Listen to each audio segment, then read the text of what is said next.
Udumo kuNkulunkulu kweliphezulu nokuthula emhlabeni kubantu abathokozelwa nguye. Ubaba uNsibanda okubingelelayo, dlalifa izulu ngithi uJesu Kristu uyinkosi. uJesu Kristu uyinkosi. Siyambonga uNkulunkulu wethu usuku lwesibili lolu day number 2 sisemkhosini. Siyambonga nje kakhulu futhi siyathokoza ngoba unguNkulunkulu ezulwini, unguNkulunkulu emhlabeni, unguNkulunkulu ezinzulwini zonke. Yabona ke kuthiwe kunamaplanethi nje angahlali umuntu, still unguNkulunkulu yena lapho. Ngoba konke okukhona kwavela ngaye. Konke okukhona kudalwe nguye. Kodwa bakithi ave kumnandi ukukhonza umnikazi wezinto zonke. Ukukhonza umuntu odale konke onguNkulunkulu. Kumnandi bangcwele. Kunokukhonza okudaliweyo kunomdali. Khonza umuntu oyetoilet njengawe. Hayi, mina ngiyazi lento. uSathane ubaphuphuzekisile abantu. Kodwa ke siyambonga uNkulunkulu kakhulu.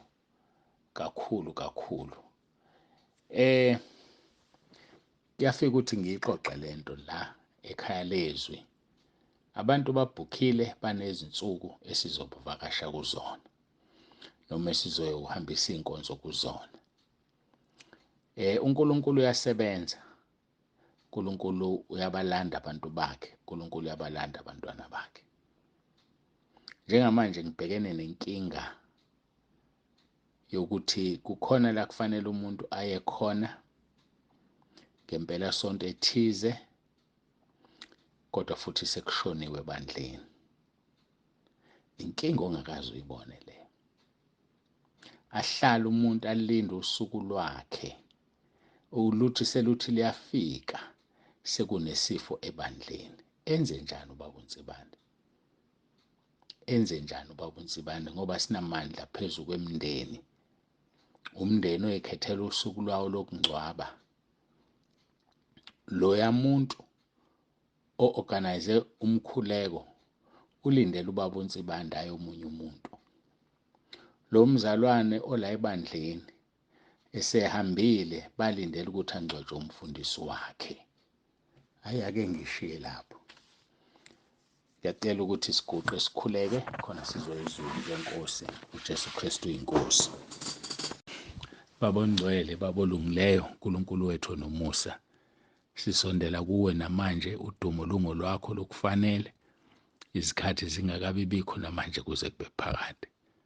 Ngiyacela uNkulunkulu wami ukuba ube kanye nathi ukhuluma izwi lakho.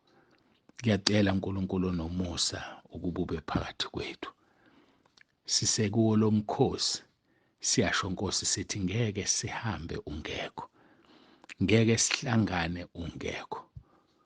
Siyacela ukuthi ube khona. Uphephise, usindise, ubiyele, uvikele bonke abantu abazohamba izinkonzo zikaJulayi. Ngiyacela ngegama leNkosi uJesu Kristu ophilayo. Sebenza ke Nkosi kukhona konke sibhekene nakho. Amalungiselelo alenkonzo uyawazi Nkosi. Siwanikela kuwena onke. Ukuba Nkosi abe impumelelo luthi lifika lolu suku kube konke sekuhlangene. Siza ke kube ilona loyo alalele lenkonzo, asizakale, akhule kumoya. Ngiyanikela ukuphila kwami kuwe Nkosi, ukuba ungisebenzise ngendlela ofisa ngayo. Nanti udaka olungumzimba wami. Ngiyacela Nkosi ukuthi ubeke ingcebo yakho kulo. Ukuze Nkosi lungazibongi lolu daka ngengcebo ebekwe kulona. Ngipha ukuthobeka Nkosi. Ngibe imbongolo egitshelwe. Ngikuse lapho ufisa ukuya khona. Ngithobele intando yakho. Ngiyacela Nkosi Jesu. Ngaphandle kwakho angilutho. Ngaphandle kwakho Nkosi anginalo ikusasa. Ngaphandle kwakho Nkosi angikwazi ukungena ezulwini. Ushilo kwathi uyindlela neqiniso nokuphila. Ingakho ngiletha uqobo lwami Nkosi kuba ngibethelwe esiphambanweni. Inyama yami ibethelwe. Ngife kulo izwe nalo life kimi. Kuba Nkosi ngiyiphathe ingcebo yakho. abantwana bakho bayithola isefresh ivela kuwena. Ngiyakhuleka namanje bonakalisa amandla akho. Duduza-ke ezindaweni zonke Nkosi. Ngiyacela ukuthi ududuze lapho kushoniwe khona. Baqinise ubabiyele. Konke lokhu ngikucela ngoJesu Kristu iNkosi yethu ephilayo. Amen. UJesu Kristu iNkosi, bangcwele, asiyeke ezwini lethu silibhalile la namhlanje, Eksodus 33 verse 15 kuya 17. Kodwa ngigcina ngifunda ngisuka ku-12 ukuze umqondo usiwubambe. Mose ucela ukubona inkazimulo kaJehova. uMose wathi kuJehova, bheka, uthi kimi, xolisa, bheka, uthi kimi, khuphula laba bantu, kepha awungazisanga yena oya kumthuma nami. Nokho ushilo ukuthi ngiyakwazi ngegama, fumene umusa emehlweni ami. Ngalokhu uma ngifumene umusa emehlweni akho, ake ungibonise izindlela zakho ukuba ngikwazi, ukuze ngifumane umusa emehlweni akho, ubhekisise ukuthi lesi sizwe singabantu bakho. Wayesethi ngiyakuhamba mina uqobo ngikuphumuze na.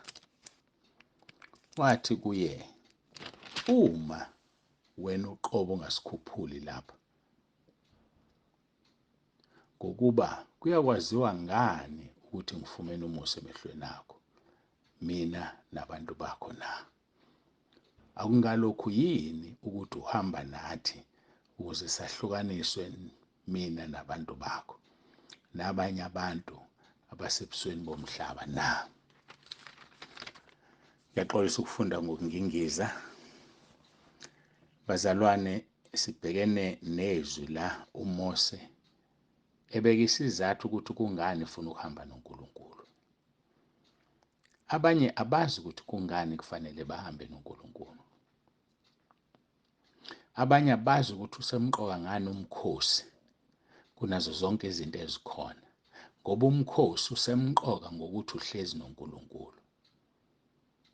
Umkhosi usemqoka ngokuthi uma ulalele kahle, wazenza kahle izimiso zawo, okungukuthi uma usemkhosini awubukani namasophi, awubukani ne-TV, awehli wenyuka imizi yabantu, uzothile ekhaya, noma uhambile wayohlala ehlathini la ukhuleka khona.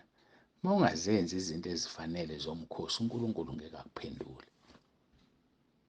Uzokhuleka nje, ngeke akuphendule. Uma unesikhathi sokuhleba ngesikhathi somkhosi, nesikhathi sokukhuluma indaba, nesikhathi sokuntela, sama-jokes, kodwa usemkhosini, hayi ngeke. Unesikhathi sokulwa, sokuthukuthela, sokuthuka inhlamba, unesikhathi sokunxapha, kodwa uthi usemkhosini, ulindele impendulo wena uNkulunkulu. Unesikhathi sokuthetha. Izwi leNkosi uMshumayeli 7 verse 9 uthi ulaka luhlala ezifubeni zewula. Ungahlala kanjani noNkulunkulu kube kuhlala ulaka enhlizweni yakho? Ungahlala kanjani noNkulunkulu emkhosini ubuyisiwula ngoba kuhlala ulaka esifubeni sakho? Landela imigomo yonke. Ukwazi ukungena emkhosini, ungene nje kungathi akwenzeke lutho, ungavumile izono zakho. Ngani umkhuleka ujika? Uyajikani kanti uma ngabe usemkhosini bese uyezwakala? Awuzwakali. Kodwa thina senzelwe indlela elula ekhaya lezwi. Bhala phansi isono sakho. uNkulunkulu asithethelele, kodwa ulinde idate engikunikeze yona. Lokho sekwenza ukuthi usungangena-ke emkhosini ngoba usuzibhale phansi izono zakho. Ukwazi uvela ugijimele umkhosi, ulindele ukuphendulwa, kodwa ubusathwele untshetshe izono zakho. Kukhona umuntu ongamkhulumisa, unegqubu nomuntu, khona umuntu eningangenelani naye. Hayi ngeke. Awukwazi ngempela ukuthi uphumelele kulo mkhosi wakho.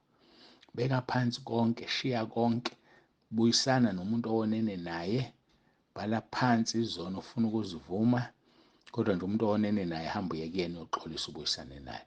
Khona-ke usuyangena emkhosini. khona-ke uNkulunkulu uzohamba nawe. Uthi uMose la, uma ungahambi wena uqobo, ungasikhuphuli lapha, ngokuba kuyokwaziwa ngani ukuthi ngifumene umusa emehlweni akho. I-challenge yami-ke leyo njengobaba uNsibande. Uma uNkulunkulu engahambi nami, kuyokwaziwa ngani ukuthi ngihamba noNkulunkulu?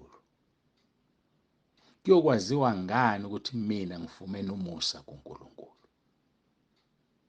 uNkulunkulu akaze alahle umuntu, kodwa yithini esisuka kuyena. Kumkhuleko wami nsuku zonke ukuthi uNkulunkulu angisize ngingasuki kuye. Angisize uNkulunkulu ngingasuki. Ngoba akuyena usuka kuthina, ithina esisuka kuye ngokona, ngokungamlaleli umoya ongcwele. Ngiyafisa uNkulunkulu angisize ngihlale kuye ngaso sonke isikhathi, ukuze nginganidlisi ushevu. Ngoba uma ngingekho kuye ngiyondlisa ushevu. Umfundisi ongekho kuKristu UJesu udlisa abantu uphoyizeni. Uzuvele obala-ke lapho sebedliswa iy'nyoka, sesibona sonke, sebefuthwa ngedumu, sesibona sonke. Kodwa nje emfihlakalweni, umfundisi ongekho kuKristu ufunza abantu uphoyizeni, udlisa abantu uphoyizeni. Noma angafunda izwi, noma angashumayela aziqeqebule, kodwa lelo zwi lihamba nomoya kaSathane, uphoyizeni kubazalwane. Ingakho kungafanele uhambe ufellowshipha noma ikuphi. Thandaza ubuze uNkulunkulu ukuthi ungayani ngofellowshipha lapho. And uyabaphendula abaningi. Abanye ubaphendula akhulume ngevoice, abanye uvela ngombono noma ngephupho. Uyakhuluma uNkulunkulu. Usuhamba ufellowshipha, ngoba usuhamba ubutha yonke imimoya. Khonza la ukhonza khona. Hlala la uhlezi khona ukhonza uNkulunkulu ophilayo. Kodwa uma uzoyaluza wehle wenyuka, uhamba uhogela, uzoba nenkinga. So-ke kuzobonakala ngani ukuthi ubaba uNsibande uhamba noNkulunkulu na? Kuzobonakala ngani ukuthi uNkulunkulu ungenzela umusa na? Kubonakala ngokuthi uma ngicela utho kuye angiphendule. Uma ngikhuleka ngicelela utho akunike. Uma ugulelwa ngikhuleka aphendule. Ilezo zinto abantu abazobona ngazo ukuthi uNkulunkulu ungenzela umusa. Uthi-ke uMose kuverse 16, ukuba kuyokwaziwa ngani ukuthi ngifumene umusa emehlweni akho mina nabantu bakho na? Akungalokhu yini ukuthi uhamba nathi ukuze sahlukaniswe mina nabantu bakho nabanye abantu abasebusweni bomhlaba? Ukuhamba noNkulunkulu kwenza ungafani nabanye abantu. Ukuhamba noNkulunkulu kwenza ube nophawu lasezulwini. Elithi izwi leNkosi sinikezwe uphawu olungumoya ongcwele. Ukuhamba noNkulunkulu kwenza uhluke. Wahluka uJosefa esejele. Wahluka uJosefa kuPotifaro. Wanikela ngakho konke. Kodwa unkosikazi wathatha i-advantage. Ngoba unkosikazi mase khulunywa iqiniso wabona inkazimulo kuJosefa. Walibuka leli igeza, yena wayesefuna ukulala nalo, ngoba kuzokwenzeka njalo. Umuntu obuka wena mfundisi wami ngamehlo enyama uzofisa ukulala nawe. Umuntu obuka wena mfundisikazi ngamehlo enyama uzofuna ukulala nawe, ngoba akayi-understand inkazimulo yakho. Akaboni ubuhle oyibona, ukuthi abusikhona obakho, ingoba kukhona okugibele, ingoba kukhona ophezu kwakho.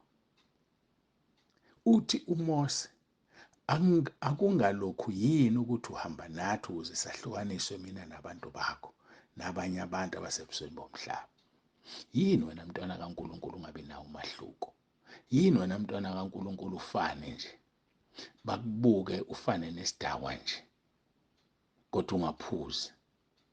Ivangeli liyamgeza umuntu. Ivangeli limenza abe musha. Ivangeli lenza umuntu asuleke abe muhle. Ngoba uhamba noNkulunkulu kunenkazimulo. Ikhona yini inkazimulo kuwena? Ngoba uNkulunkulu wembetha amandla nobukhosi, nathi uyasembathisa lawo mandla nobukhosi. Akudlaleli noma ubani kuwena, akudlaleli noma ubani kumntwana kaNkulunkulu, ngoba wembetha ubuNkulunkulu bukhona ngaphakathi. Ngoba inhlupheko zesikhathi samanje azingeke zilinganiswe nenkazimulo yokwambulwa kuthina, ngoba kunenkazimulo efihliwe, kunenkazimulo emboziwe ezombulwa. Ngani? Ngoba sihamba noNkulunkulu. Ngakho kumelwe-ke sishaya inkonzo zikaJulayi sihamba noNkulunkulu. uNkulunkulu ephakathi kwethu. Inkonzo ozobe ukhonza kuyo ngoJulayi mayingafani nezinye iy'nkonzo la uNkulunkulu engekho khona. Hhayi, iba nomehluko.